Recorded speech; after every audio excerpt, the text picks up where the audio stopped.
So this discussion is going to focus on the clinical application of electrical stimulation for pain. As I said in the principles chapter, again, there's a lot of different waveforms. There's a lot of different parameters that you could change with electrical stimulation in order to get various effects. So we're going to focus on pain reduction here, but also kind of talk about some of the waveforms in that briefly so that you could kind of see some of the differences. The key thing with STIM is understanding kind of the intricacies of the different waveforms. So there's going to be waveforms that we really tend to focus a good portion of our attention on, and also look at the parameters that the clinician manipulates. So that's kind of a trick with kind of understanding electrical stimulation. There's obviously, principles in the background and qualities that are important to understand for what the effects are, but even more importantly is what is it that you manipulate as far as selecting parameters. So make sure that you could see those as we're going through this discussion. So transcutaneous electrical nerve stimulation. So the primary use for electrical stim is for pain modulation. Now we're going to spend a chapter talking about neuromuscular stimulation and how that can get utilized to both either strengthen or create a situation where we could get muscle tissue to activate, and also use that as a pain modulating effect as well. Again, the adjustable parameters to target specific tissues and outcomes. So again, I would say there's 4 key things that a clinician can manipulate, okay, when it comes to electrical stim: phase duration, frequency, amplitude or intensity, that means the same thing, and duty cycle, more specifically what we call the extrinsic duty cycle. Now, you won't necessarily modulate all of them on every single waveform. So again, make sure you're familiarizing yourself with the waveform. And again, in lab, you'll have an opportunity working with the machines to kind of see what waveforms you can manipulate certain things with. But for the most part, when you're looking at electrical stimulation, as far as pain reduction is concerned, the parameters you set for one waveform, you're going to set them with another. So, I mean, that's kind of the nice thing. Well, there's a lot of waveforms and different things to see. For the most part, your settings all remain the same. So there's also other things that you can do with STIM besides pain modulation. As we said, that you can do muscle stimulation, which we're going to spend a good amount of time focusing on in the next discussion. You could stimulate denervated tissue, and you do that specifically with a DC current.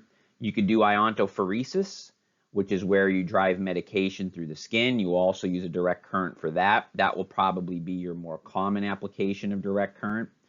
And then 2 more subtle things, which again, when you look at research, you kind of go back and forth on. You can treat edema, and you can also do some wound healing with some, and we'll talk about some of the merits and the techniques utilized to do that. Types of pain modulation you can do.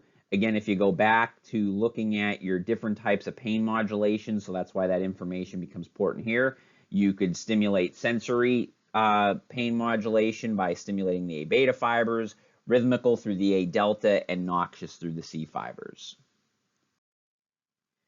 So here's a figure in your book that kind of gives just the general parameters for doing this, okay? So remember I said you want to look at, again, the parameters that you can manipulate. So for all of the forms of tens, regardless the waveform, these all kind of work in this fashion, okay?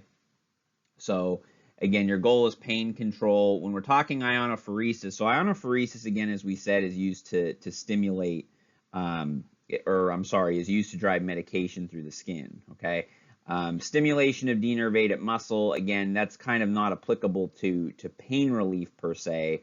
What you're actually doing there is targeting the muscle and stimulating a muscle that has basically has no nerve innervation anymore. We'll talk about microcurrent. I would focus on these parameters right here. Now, obviously, these 3 are what are related to pain control: sensory, motor, noxious, okay? Neuromuscular stimulation we're going to do for the purposes of strengthening or muscle re-ed. So that's kind of something we're going to focus on in the next chapter a bit. But for pain control, these are the 3 you want to focus on here.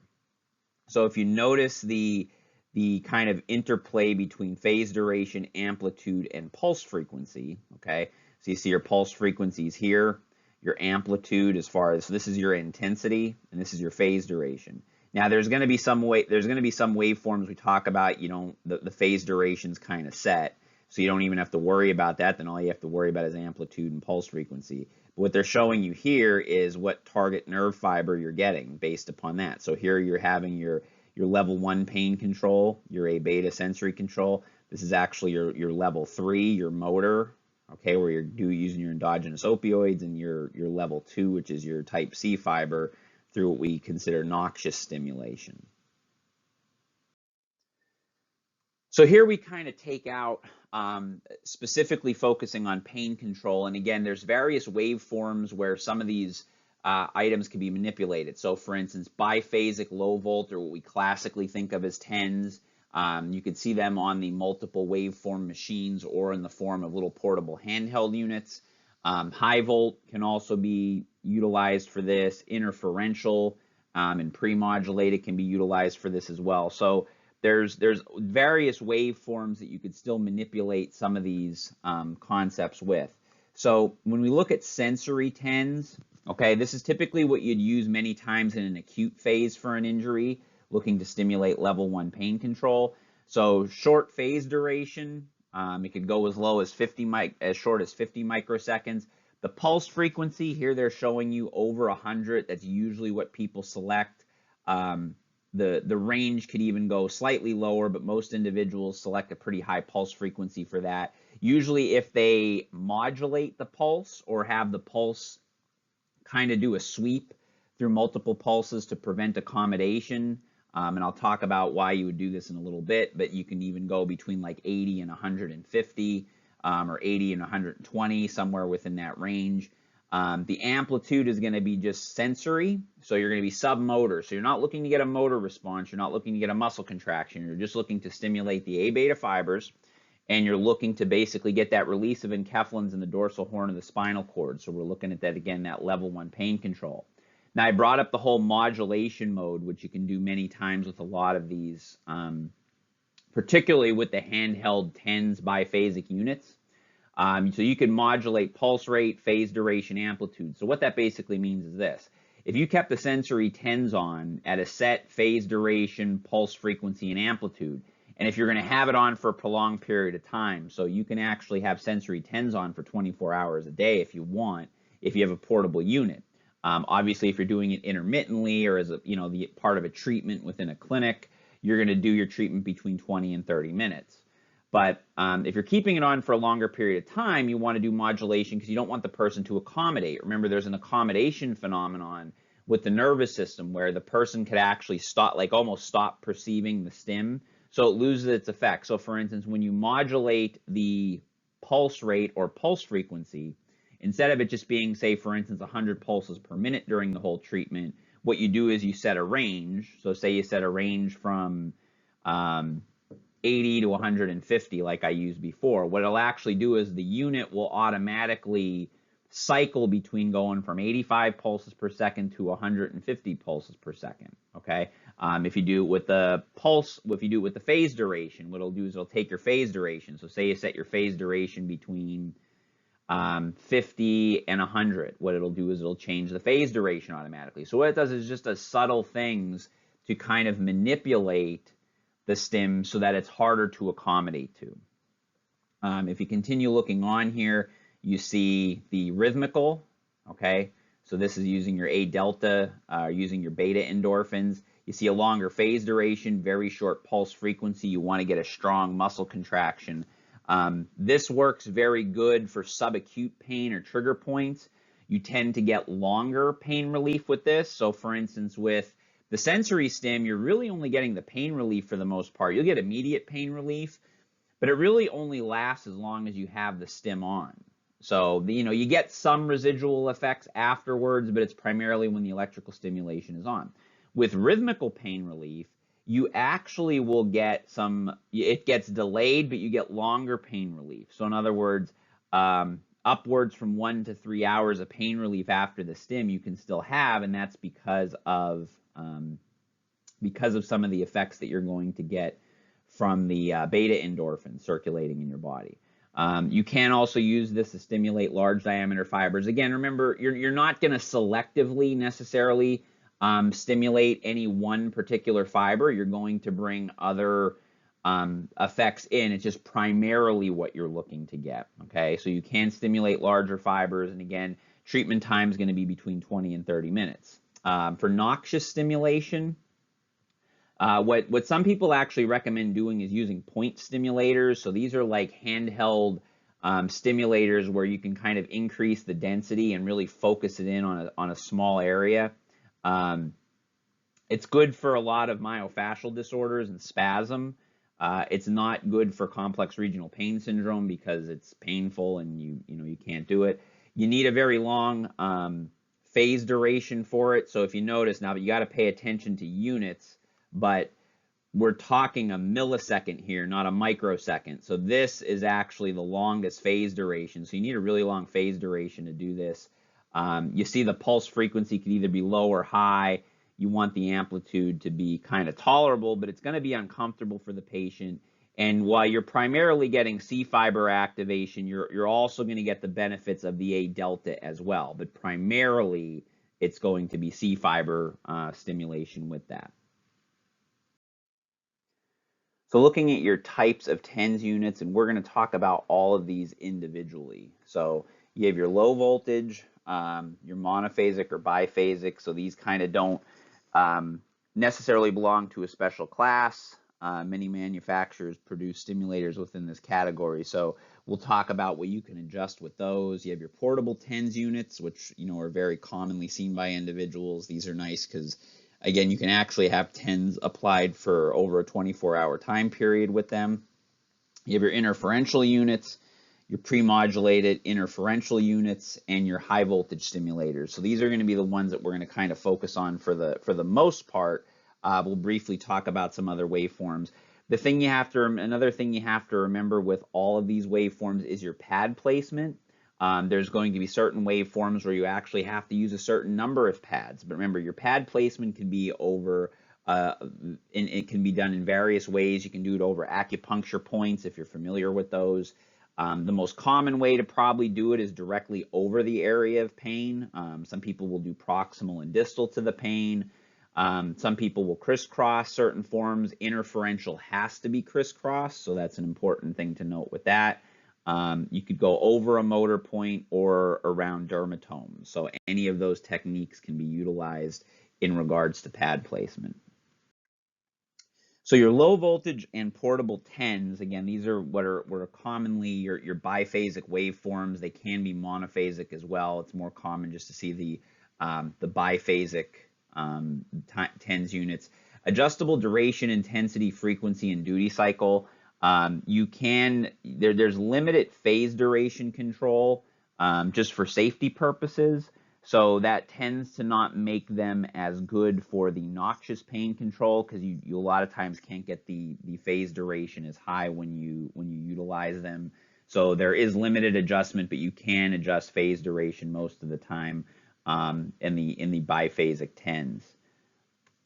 Again, many times you see these in the form of portable units. So these are kind of nice because you can do long duration treatments with them. Again, most of your stim treatments in the clinic are going to be between 20 and 30 minutes. Again, a lot of that will depend upon if you're utilizing other modalities in conjunction with them, if you're concurrently using heat or ice with the electrical stimulation, which you can do.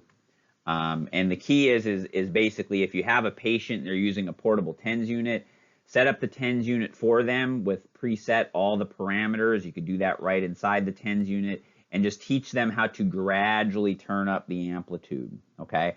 The other thing you always want to just remind patients of, just to check for any reddening of the skin or hyperemia over the pad sites when they're using portable, just to make sure they're not getting any type of skin irritation.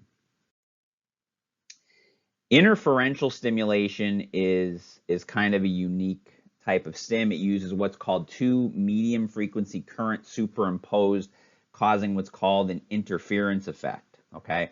One thing to note with interferential, when you're using interferential, you have to use 4 pads. So that's going to occur. There's points of what's called augmentation and attenuation, and that's what when we get into beat mode with interferential stimulation. So a couple things to note about this. So again, we're referring to the medium frequency. Again, that's kind of that you're going to get an intrinsic duty cycle with interferential stimulation. So that's going to be important. The idea here is that you're going to actually, the medium and high frequency currents reduces skin impedance. So interferential tends to go a little bit deeper than you get with a biphasic than a traditional biphasic tens. So that's an important thing to note. You can get a little bit deeper penetration with it because of the reduction in the skin impedance. So so with this, you're going to get pain relief. There's also the belief that you could possibly get some increase in circulation in the area, and you can, based upon manipulating the beat frequency, you can get motor stimulation as well. So the carrier frequency, or again, that you typically can adjust this, is usually around 4,000 to 5,000 hertz, and that usually your phase duration is around 125, 100 microseconds. So again, that's going to cause a little bit of kind of a deeper penetration of the actual electrical stimulation. Your frequency range is between 1 to 100 beats per second. Some units can go a little bit higher. And again, you're going to get cutaneous nerve inhibition. So this inhibition is going to cause anesthesia between the electrodes, so to the point where you can't even do sharp dull discrimination. So this is very good for pain relief. It does tend to be more comfortable than tens, in addition to it going deeper, because there's less skin resistance with it. So that allows you to get a little bit more of a comfortable stimulation with interferential. But again, you have to remember that you have to use 4 pads for this, and they have to crisscross. Otherwise, you don't get the interference effect that you get in between the pads. So again, frequency adjustment. So you could increase the beat frequency to allow to get your effects. You can also do a changing frequency or use the sweep setting, which reduces accommodation. So that's where you can sweep the frequency. So say you want to set, you could set, again, even if you're doing sensory level stim, you could set the sweep to go between 80 and 150. So what that means is during the treatment, the machine's automatically going to go from 80 pulses per second to 150 and keep cycling back and forth. So for purposes, again, some general recommendations, you can do 60 to 100 beats per second for your frequency for sensory relief, 30 to 50 for muscle contraction as it relates to strengthening, or if you want to get a twitch response, you can select a very low frequency, 2 to 4 beats per second for that motor frequency. Again, application, you have to have 4 electrodes. So if you're doing, for instance in lab, if I tell you for the lab practical, if I want you to do interferential stimulation, you have to have 4 electrodes. Okay, so it's what's called a quadrupolar setup, and the electrodes have to cross. Okay, so they have to cross each other. They can't be set up parallel. Kind of a note going up to frequency. If you can choose a carrier frequency, some units have a set carrier frequency, you can't change it. Some allow you to. A higher carrier frequency, again, means deeper penetration. Okay, so it means it could go a little bit deeper. A lower carrier frequency tends to have a longer phase duration. So if you want to use motor and you can select a carrier frequency, it's better to select the lower carrier frequency, because that tends to be a little better for motor. It doesn't mean that if you can't change it, that you still can't set a low beat frequency and still get that effect. It just kind of enhances the treatment a little bit more. They recommend not using this near diathermy because of the general electrical field that would occur, which, again, probably won't be a problem, but it's just kind of a good point of note to make sure that you don't do that.